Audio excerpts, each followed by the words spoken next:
Mm. Today I need to document something. And I'm not just doing it so that I can have it on document. I can have it on record. I'm doing this because it is becoming clear that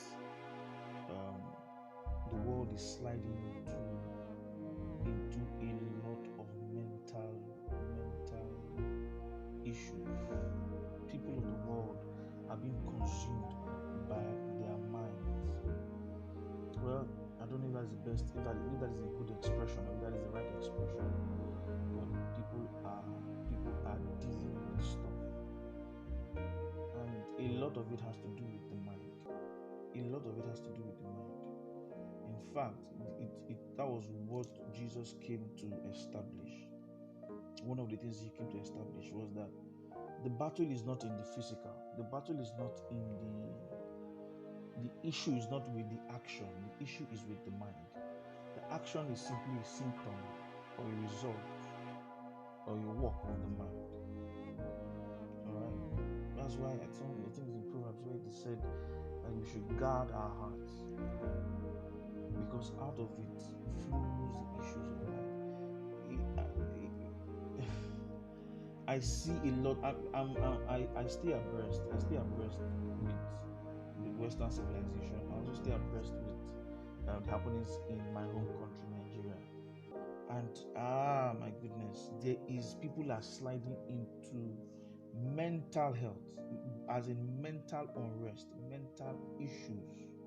And it gets worse when you're dealing with people who do not know that what they are confronting is deep mental battles, heavy battles going on in their minds, and they don't know this.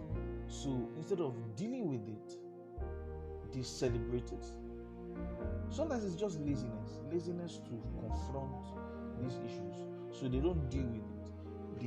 They find a way to make it theirs. They find a way to lean into it and then compel the rest of the world to affirm their issues, to affirm their new identity, instead of dealing with the issues and moving on with life, getting the best out of life.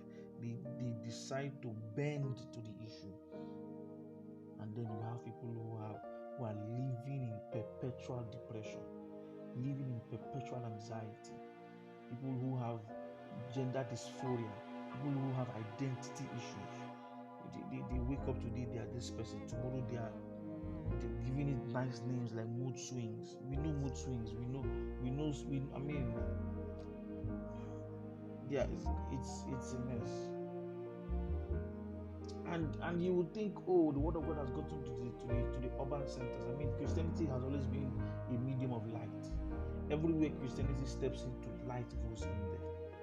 Civilization breaks out.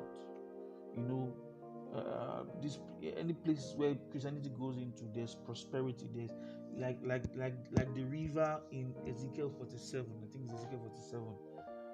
You understand? The river that flowed eastwards from the temple and went into the Dead Sea and brought life into the Dead Sea. Ezekiel looked at it and was marveled. He said there was life.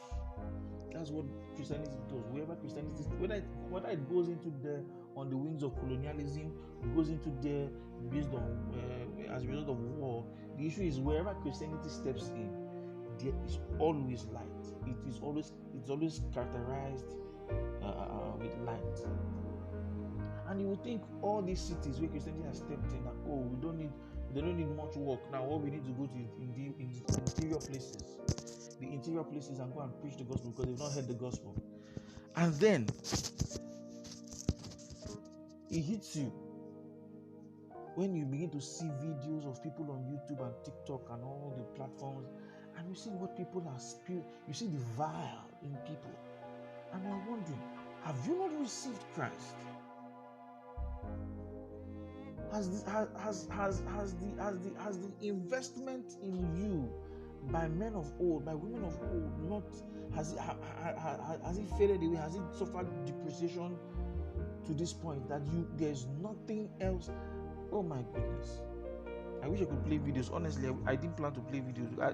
I just stepped out of my prayer session. In fact, my prayer session is still on. I just felt like I need to deliver this while it's still in my heart. So I'm going to document this for anyone who wants to listen. It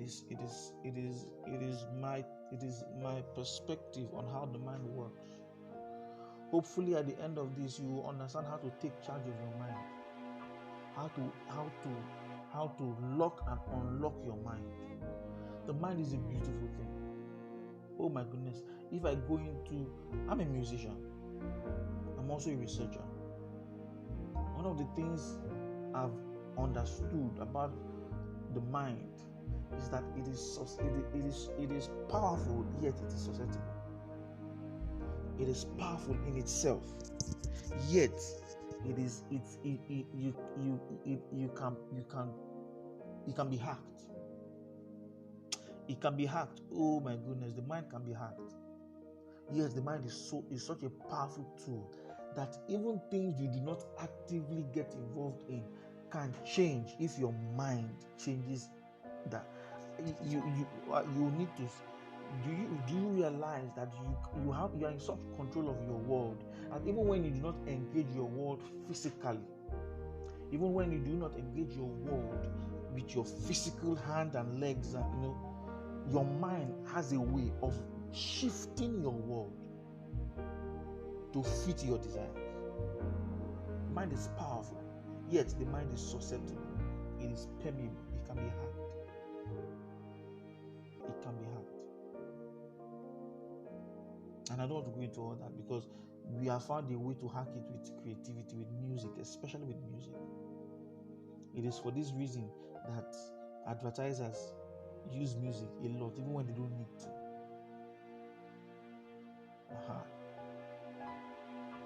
I don't want to go into that. I'm being tempted to go, but I don't want to go into that. That's another aspect of it. I think I might need to do a series on the mind. But let me give you a picture of what the mind of a person is. Okay, of an average person, not a Christian, not a non-believer, just an average individual, a random individual. Picture two mountains. Picture two mountains and a river running through the valley between. Picture two mountains and a massive river, okay, running between. These two mountains, let's assume the one on the left has what now? What color do we use? Red sand. Red sand. The one on the left has red sand. The mountain is made up of red sand, red bricks, red rocks. Okay, and the one on the left is composed of white sand, white rocks. So when rain falls on any of these mountains, all right, water is expected to be, neutral. When it falls on these mountains,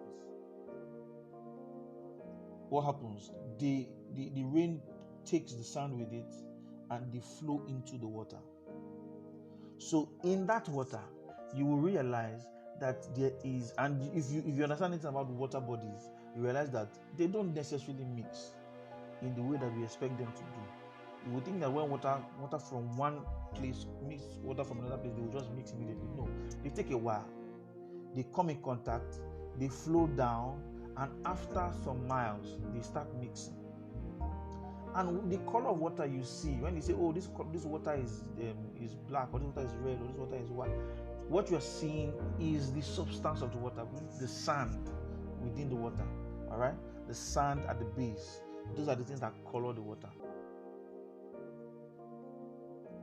So that river is basically made up of red sand and white sand. And if you look into the river, you will see the demarcation because they have not yet mixed. They are still there. That is the way your mind works. Your mind is a river. Everything you have taken in, every information you've put into your head is in your head. You have not forgotten in the way you think you have. What has happened is that those details have gone deep into the river. So they are not at the surface, they are not accessible. If you sit down with a shrink, they will pull those things out. They have mechanisms they use to pull those things from the depths of your heart, and they bring it to the surface. Some things stay at the surface. You read for exams. Those things stay at the surface. Your loved one did something for you. Those things stay at the surface. But there's some details. In fact, there are a lot of details about your childhood, about things that you did, things that you saw in passing, things that you didn't even take notice of. Your eye just saw them, and they are loaded at the depths of your heart. Okay? You will need to do some things to pull them back up. But that is not the issue. The issue is that this river has two gates. We can call them two dams. One dam is on the left, one is on the right. These gates are the gates that decide whether the rain from the mountain flows into the river or not. It is called your will. In your mind, you have your will. You have your emotion, you have your intellect. But your will is what decides what comes in and constitutes your logic. That's another issue we need to discuss another day. Your logic. The logic that operates your mind. If you understand how logic can be hacked, you will understand why you are growing in knowledge or you are deteriorating in knowledge. Why you are moving in a particular direction in your life. Why you despise bribery and corruption. Why you are accommodating to LGBT. Understand? Why you think what now? Let's see. Why you think being gay is okay, or why you think let's see, being super religious is okay. These things are defined by your logic. But before your logic is your will. Your will decides what comes in. Your will decides what comes in. So if for any reason we decide to pour rain on these mountains, there will be red water coming from one side. There will be white water coming from one other side. Now, what if I told you that those mountains represent your flesh and your spirit? Your flesh and your spirit.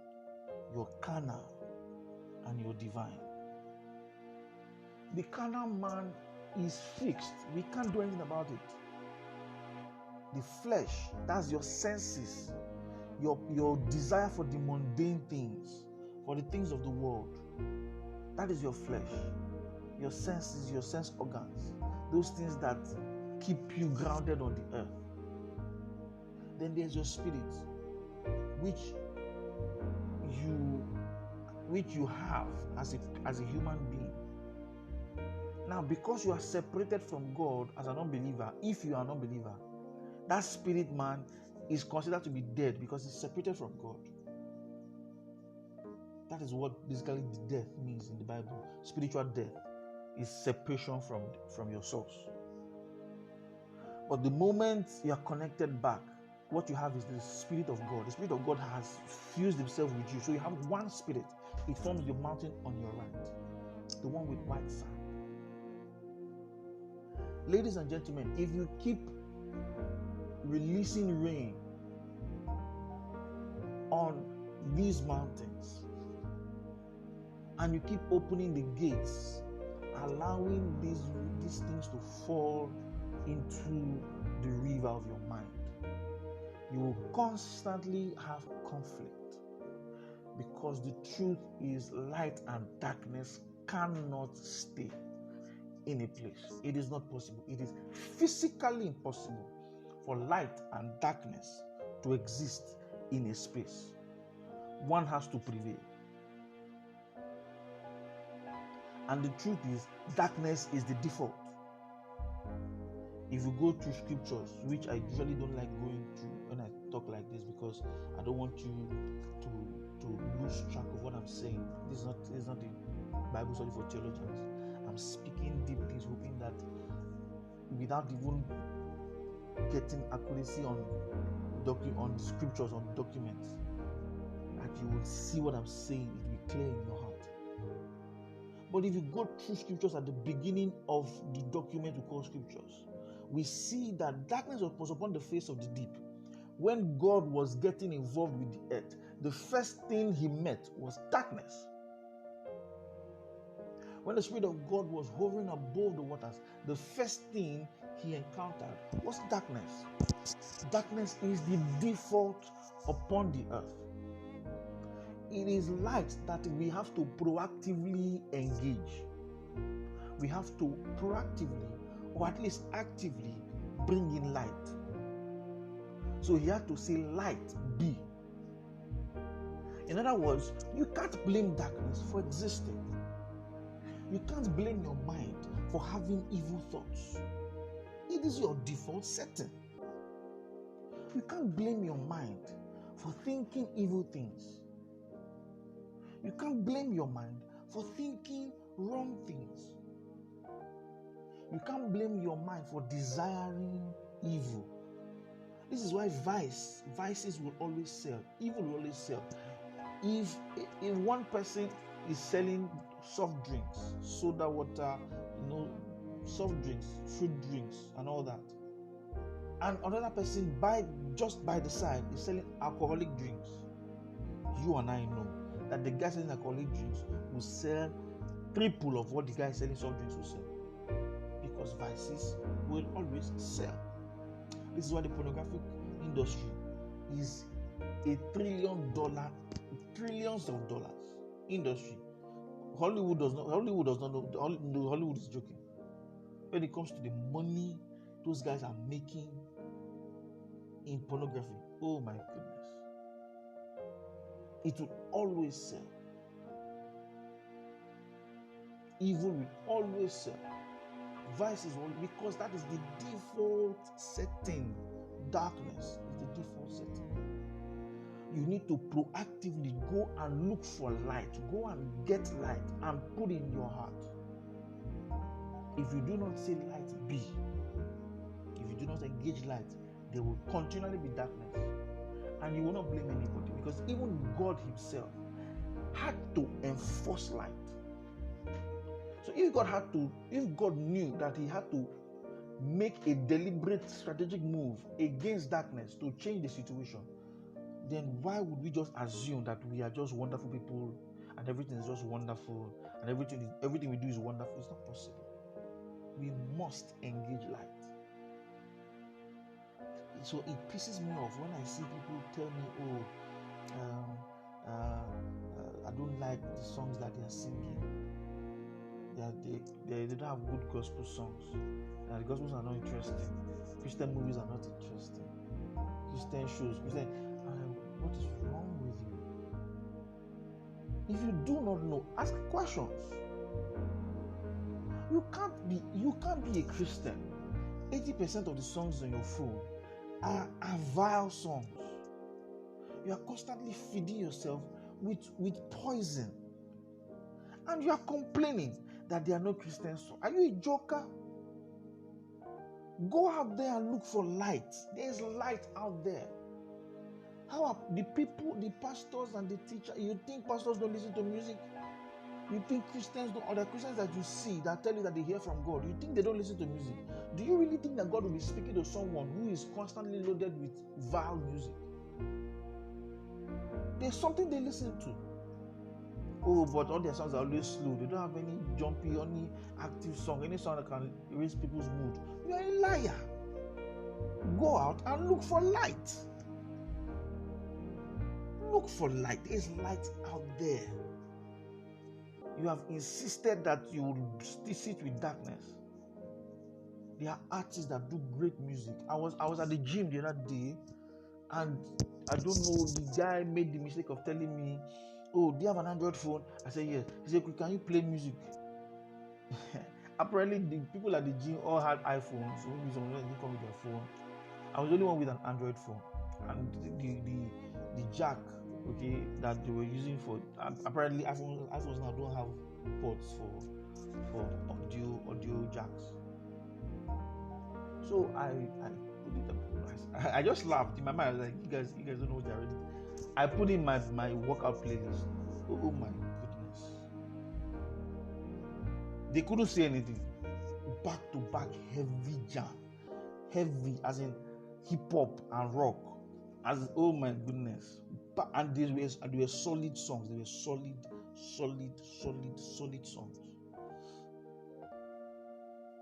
The next day when I came to gym, the gym instructor said, hey, come again, hey, chairman, please come and put your phone, come and play your music for because when they tell other people to play music, they play all these Nigerian songs, all these high life, Afro pop. And Afro pop is not what you use for gym. Afro pop is what you use for aerobics or dancing. You understand? Yeah, you use Afro pop, I say Afro pop. Afro pop, Afro beats, high life. You use all those ones for aerobics and dancing. If you want to chop iron, you want to carry iron, you want to do workout as in gym, you want to pump, you go hip hop. You go hardcore hip hop. And I was giving them back to back Jesus content, back to back heavy hardcore rap, back distorted guitars, heavy percussion. Good God! The next day, the guy said, "Please bring your music. Come and play your music for us." I was laughing. I said, "You guys have been living in darkness. I just introduced you to small light. You need to feed yourself with light. You need to be proactive about getting. You can't just sit down there and the red sand of the red mountain is flowing into your life constantly. It's a mess. Please remind me. I'm going to talk about how to overcome sexual immorality, sexual issues, whether it's addiction. See, there is a sure process. This one, I'm confident there is a sure process for dealing with it. This is not the issue of I've tried different things, I've tried different tactics.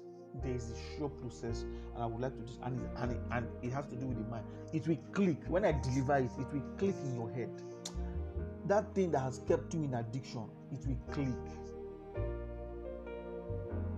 And it's not just sexual; it's any addiction, whether it's drugs, whether it's addictions that only you know.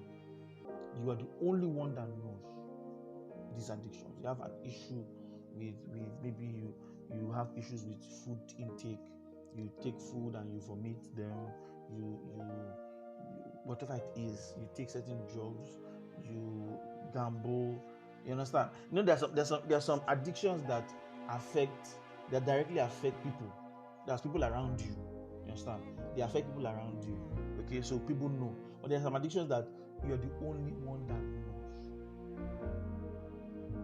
And so nobody you're comfortable because nobody actually is being hurt by your actions.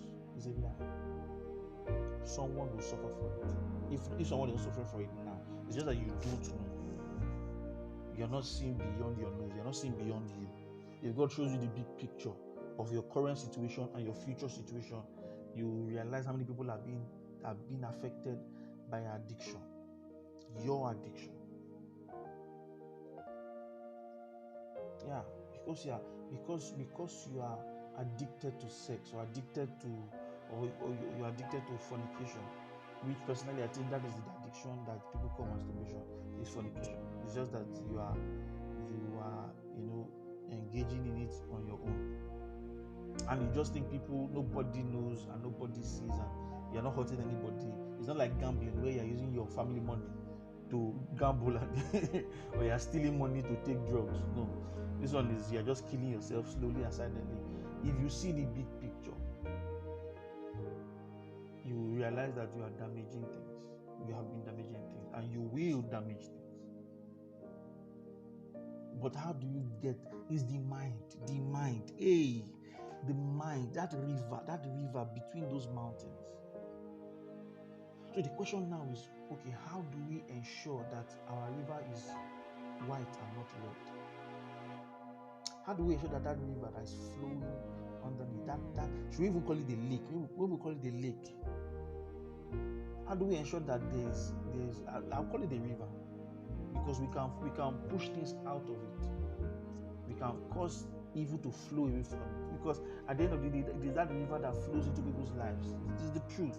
You are not an island. No man is an island. The best you can be is a peninsula. No man is an island.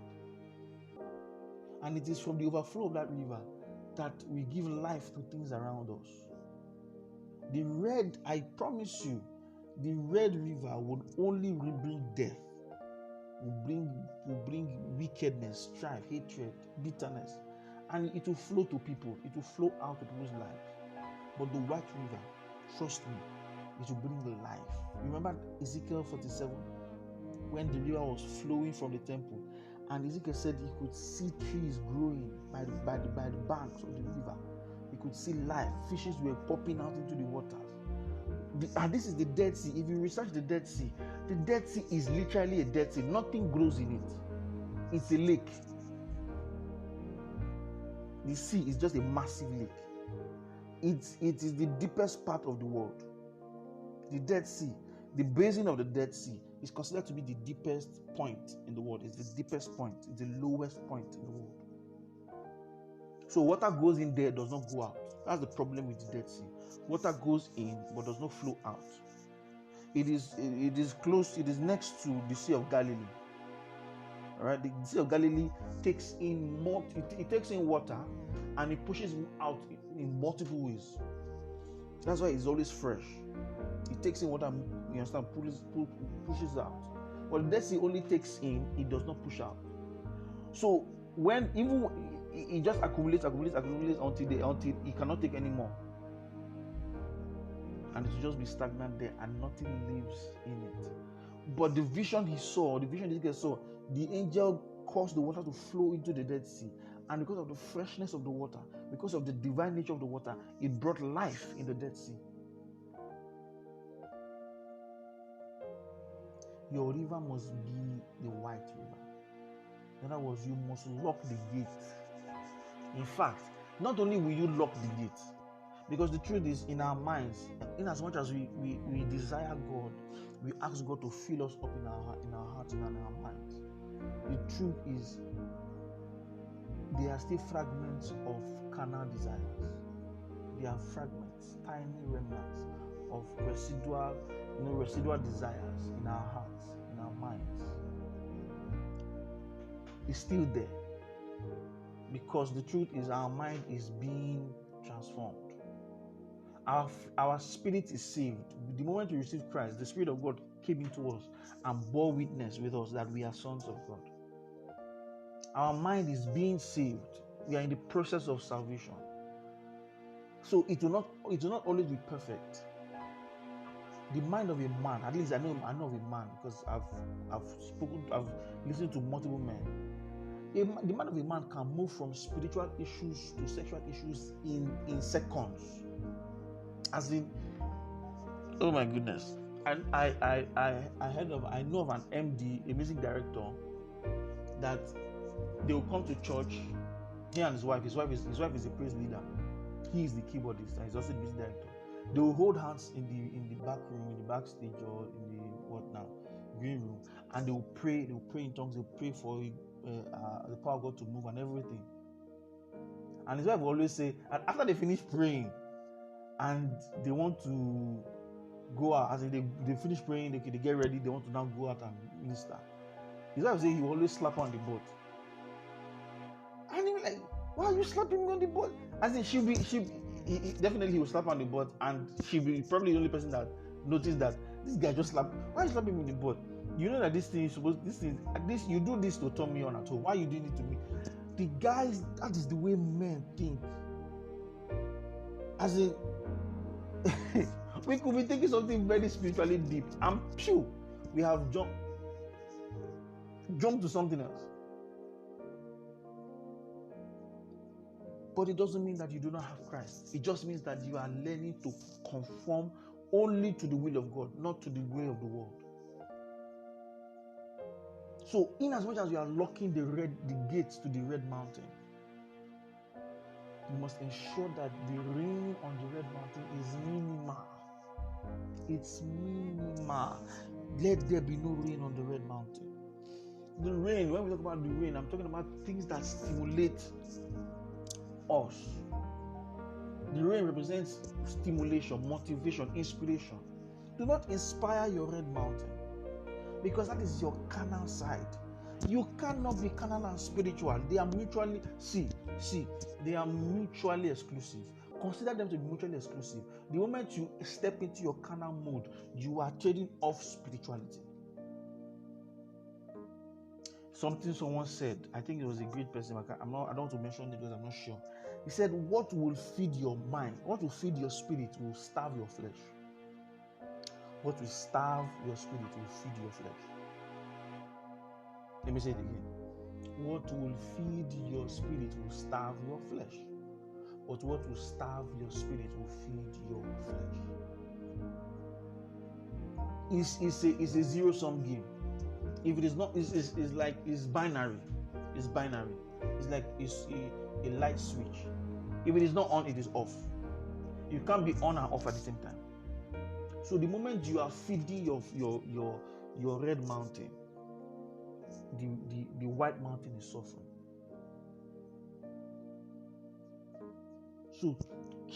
So how do you now keep rain from falling on your red mountain? Stop consuming nonsense content. Avoid content that would, oh goodness of God. I've told you, see, as little as watching romantic comedy, romantic movies. Some people should not be allowed to watch. I'm not saying you shouldn't watch romantic comedies. I'm saying leave it until you have gained strength. You have gained stamina in God. Leave it alone. Whether it's as fantastic as should I use fantastic? Whether it's as basic as Hallmark movies, or it's as intense and as what do they call this one? Shades of Grey or shades of something, all shades of Grey or something like that. Whether it's as intense as that one, because I heard that one, as in the sex is in fast flogging. They're beating themselves. That is a whole new level of oh my goodness, avoid it. I'm a Christian. I believe that salvation is a full package, and one of the things in that package is divine health. I live in divine health. I don't fall sick anyhow. As in, if I'm weak, it's because I've worked myself and my body is telling me go and rest. You understand? So my body can shut down on me when I'm disobedient. But you see, falling sick anyhow. I can't remember the last time I took drugs. I honestly can't remember the last time I took drugs. The last time I knew I was involved in hospital issue was the last time was when I went to do a check. What do you call it? Blood tests. Yeah, I want to do blood tests because of somebody saying I want to know whether you're A or AS or all those things. So I went to that was the last, and that was years back. I can't remember last time I took injection or drugs or those things. For me to get to that point, I had to stop doing something. What was that? I had to. If I say this is really, I had to stop watching medical movies on medicine, on hospitals, the likes of Grey's Anatomy. Well, I never liked Grey's Anatomy because it was more of sexual immorality than actual medicine. The likes of Good Doctor that is supposed to be a feel-good movie. I have to stop watching it. David Beckham? There's this old, I don't know how to call it sitcom now. Very funny doctor, very angry. It's a funny show. It's about an angry, perpetually bitter, angry doctor. I think Decker or something. Decker or Becker, one of them. I have to stop watching it. House MD is a medical. I have to stop watching it. All the medical shows, I cut them off. Why? It didn't make sense getting to the point, a revelation. For a revelation to sit in your head, a revelation of divine health, you can't keep feeding yourself with all possible sicknesses in the world. Where you see people with weird sicknesses, situations that cannot be helped, no operation can help them, they are just in that problem. It's fascinating to people, yes, but for me to get to that point where I'm living above sickness, I have to cut myself from those content. You can't be dealing with sexual immorality and you have romantic books, you have erotic books. You say, oh, I don't watch porn, but you're reading porn. Yes, you are. You are damaging your system. You have friends who constantly talk about intense sexual conversations. They tell you, oh, this person, that person, I was with this person, that I was. You can't be maintaining such friendships. You can't be sitting around people who do take drugs, start cutting people off. Not because you hate them, but because you love what God wants to do with you. You love God enough to love yourself. Start stepping away from things. Shut down the rain. Shut it down. You will reduce the pressure on your. That is the truth. The truth is your gate is a dam. There's a pressure on it. If you keep letting rain come in, the gate will be very soon. The gate will burst open, and you will just see yourself diving into iniquity. As in, you are diving. You are with all your arms and legs, your mouth open, everything into sin. Why? Because you kept feeding the rain. The rain kept falling. You locked it down, saying, "Oh, there's no problem." That is the first sign of a Christian that will soon be damned. When the Christian is deliberately walking into compromising situations and is saying, "I'm okay. There's nothing. It's nothing. No problem." That's the first. If you know pastors that have seen things, they will tell you, "I don't do counseling with my door closed." So my wife is on the opposite office. She's seeing everything going on. Even whether it's man, whether it's woman, I'm counseling. They will tell you no. Some men don't even counsel women. They have trained their wives. They have insisted that, wife, to help me, please be counseling women. There are pastors who will not take women in their car. No matter how helpless you are, they will not let you enter their car. Better still, they will give you the car to go, and then they will enter bike or something. But they will not be in the car and both of you are sitting side by side and he's married. Even if he's in fact, if he's single, is even worse. Why? Not because they have there are pastors that with beautiful wives, amazing family, understand? But because they don't want to give the devil any space whatsoever. Any space whatsoever. They are locking the gate, and at the same time they are shutting down the rain. So that is being proactively preventive. Now, being proactively stimulating, let me use the word. You need to push that rain to your white mountain. Push that rain to your white mountain. Let it fall. Let it storm. Let it storm. Don't let it drizzle. Don't give it a time frame. Okay, drizzle only in the morning when I'm praying to go to work. Or I'm on my way to work, I'm watching YouTube videos of Christian songs and all those things, and listening to pastors that preach in the morning. No. Let it storm. I did a podcast, Let God Consume You. Go and listen to it, please. There's an episode I did, Let God Consume. Go and listen to it. You will understand why I'm saying let it storm. Let it storm. Let it storm. See, every Christian read it. There are Christians that write novels that are not necessarily Christian. Go and read those ones too. Yeah, because let me tell you the truth. Because you think I'm saying this and I think, oh, this guy is a perfect guy. He's everything wonderful, everything nice. He said it is not true. I don't read spiritual books. I read books, so it's not as if I'm one useless fellow. I read books. I mean, I've studied. I'm a scholar in economics, so you can't be a scholar in such an intellectual field without being cerebral. I read books, but I don't read because I'm not a theologian. Okay, I'm not as an economist, I read economic books, magazines, periodicals, and all that to improve in my career. I'm not a theologian, so I don't read spiritual books, I don't read religious books. Okay, they don't get me. I don't get them. But I'm somebody who likes entertainment. I like entertainment. So if I'm reading a book, it's a novel, it's a stimulating, it's a creative work.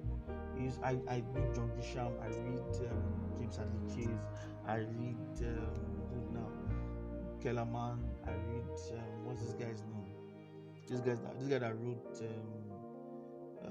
Bone Collector. What's that series? I read, you understand? I read books like that. Okay, they are creative books. So in this, there are Christians who write good books.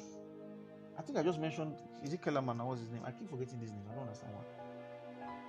Christian books or Christian novels about Christianity, interesting books, or novels that involve Christians. Okay, in other words, you won't see vile in there, you won't see graphic content in there, you won't be confronted with sexual content, you'll be confronted with vile words or vile behavior or lies. In fact, romantic comedies, the problem with romantic comedy is not even the sexual content for me, it is the lie, the lies of the logos. If your logos is not, if your logic is not established in Christ, these guys will lie to you about a lot of things, and your perspective on reality will be skewed.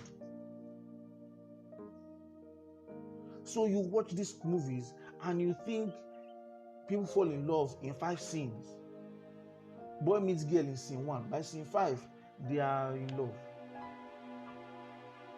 It is movies like this that make you feel that sex is not the height of intimacy.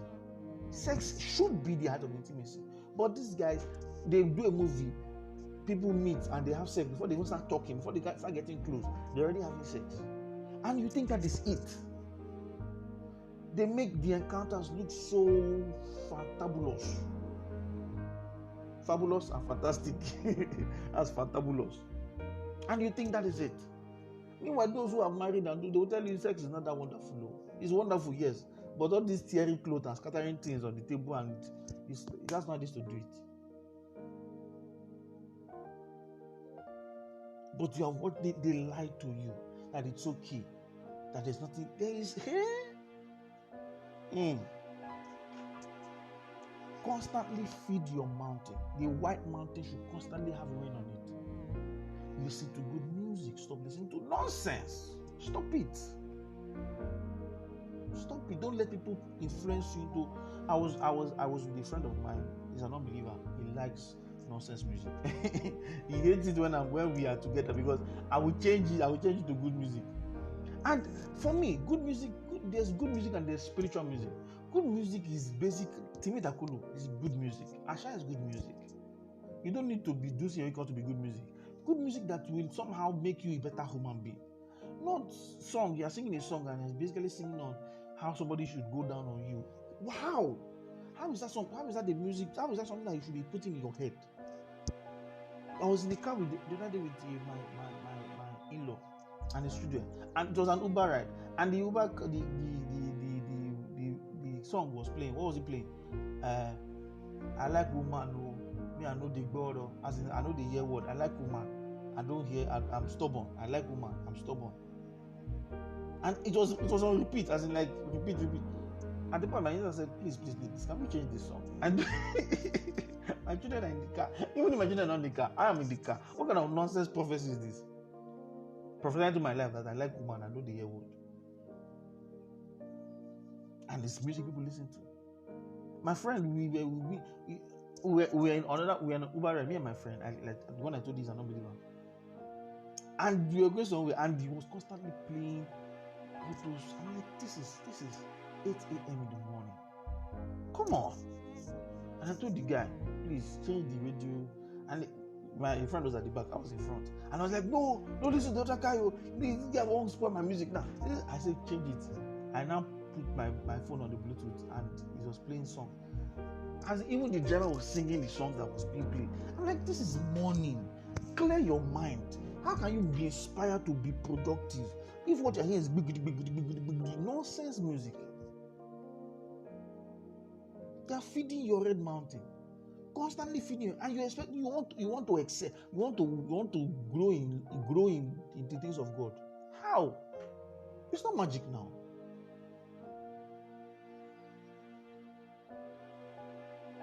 Please feed your white mountain.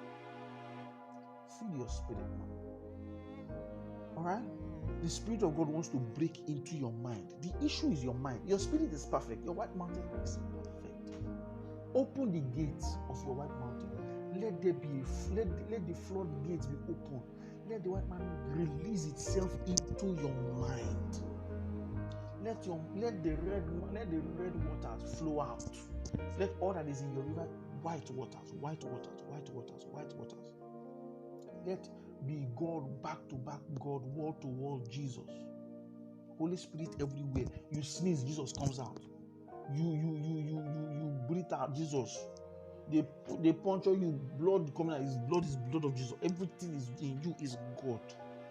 Trust me. See, some of you think that when I don't want to go and listen to God, let God consume you. You will get a picture.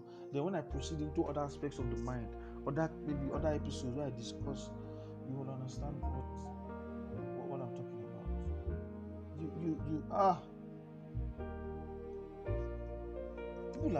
People are really facing issues, bitterness, depression, anger, strife, hatred, and they don't know that the solution is not hard, it's not far. They don't know. They have decided to live with it, to live with the problem, and then they give it a cute name. They give it a cute name like I'm non-binary, I'm pansexual. You are damaged, and you need help desperately. That's what you are. It's unfortunate that we have a world where nobody wants to tell anybody the truth anymore. We just want to contain people's stupidity. Just contain it. Just affirm their stupidity. Affirm, oh my goodness. And now the devil is using these people to come for your children. Oh yes. They're coming for your children. In fact, they have come. They're not coming. They have come for your children. So if you're not actively involved in your children's lives, if you're not actively training your children, they will train your children for you. Yes, one day your children will try to show up and tell you, I want to be a girl. Your boy, your male child will come and show you, I want to be a girl. Tell you how. In fact, he won't tell you I want to be. He will tell you I'm a girl.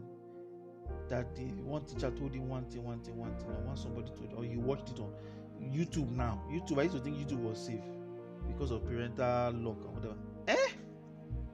Hey, God of mercy. They have entered places now. Innocent cartoons that should be playing with toys, and they are now touching each other on YouTube. Feed yourself, because you're getting to the point where the church will be like blockchain. The church will be so decentralized that you will be responsible for your household. The pastor will not have access to you anymore. It will be you that will be required to raise an altar in your household. And because you have not fed yourself well, you have nothing to show your children. You not be one of those parents that your children ask questions, you say, I don't know. Nobody knows. Nonsense. Oh, Daddy, is there heaven? Is heaven real? I don't know. Is God? I don't know. I want you to find out by yourself. Nonsense talk. You gave birth to a child. The child did not ask you to give birth to. You brought the child into this world, and you are ignorant. You now want the child to find out these things by themselves. You that succeeded in finding, what have you succeeded in finding out? You as an adult, you clearly have not found out anything. Then it is this child that we want the child to be free-minded. Train your child in the way of the Lord.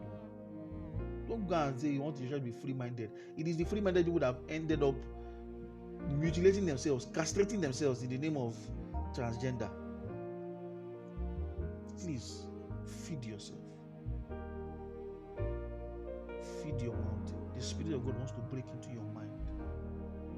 Let Him break into your mind. May God help us.